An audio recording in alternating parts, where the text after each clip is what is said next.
మీ business ఏదైనా మీ ఊర్లో promotion చేయాలంటే అది సుమన్ టీవీతోనే సాధ్యం. ఇప్పుడే సంప్రదించండి. లాంగ్ హాలిడేస్ కోసం ఎదురు చూస్తున్నారా?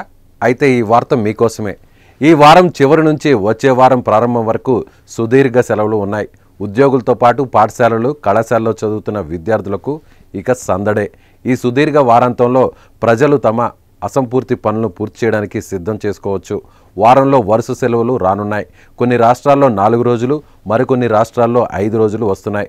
ఆ డీటెయిల్స్ ఏంటో చూద్దాం. తెలుగు రాష్ట్రాల్లో అయితే 3 రోజుల పాటు సెలవులు రానున్నాయి. అయితే ఈ నెల 17వ తేదీన సెలవు రోజుగా ప్రకటిస్తూ తెలంగాణ ప్రభుత్వం ఉత్తర్వులు జారీ చేసింది.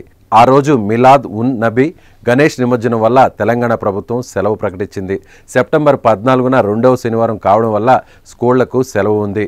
15న ఆదివారం కావడం వల్ల వరుసగా 2 రోజులు సెలవులు. అలాగే 16న మిలాద్ ఉన్ నబీ కాబట్టి ఆ రోజు సెలవు ఉంటుందని, 17న వినాయక నిమజ్జనోత్సవం కారణంగా ఆ రోజు కూడా సెలవు ఉండడం వల్ల వరుసగా 4 రోజులు సెలవులు వస్తాయని విద్యార్థులు భావించారు. తెలంగాణ ప్రభుత్వం ఒక సెలవును రద్దు చేసింది. ఈ నెల 14, 15వ తేదీల్లో సెలవులు అలాగే ఉన్నాయి. 16న మిలాద్ ఉన్ నబీ పండుగ తేదీ మారింది. నెలవంక దర్శనాన్ని బట్టి ఈ పండుగను 16న కాకుండా 17న జరుపుకోనున్నారు. దాంతో ప్రభుత్వం కూడా 16న సెలవును రద్దు చేసి 17న ఇస్తున్నట్టు ప్రకటించింది.